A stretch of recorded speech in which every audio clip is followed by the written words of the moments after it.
Hi everybody, this is CR number 17, helper video number 2. It says if the output is 17, what is the input? Okay, well first of all, we can extend this table. And we need to find a pattern in our table to see what our output is being increased by every time. Well, if you notice here, it goes from 1 to 3, then 3 to 5, then 5 to 7. Well, what's going on? Well, it looks like to go from 1 to 3, I'm adding 2. To go from 3 to 5, I'm also adding 2. To go from 5 to 7, I'm adding 2. Well, guess what I'm going to keep doing? I'm going to keep adding 2 until I get to 17. So 7 plus 2 is 9. 9 plus 2 is 11.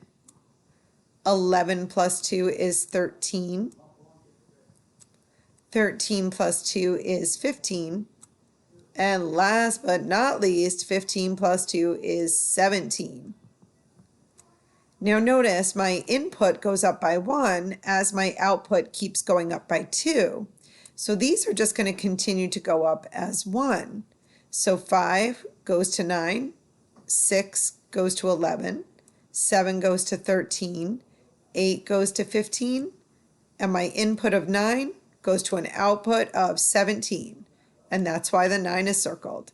So go ahead, extend your table and give it a shot.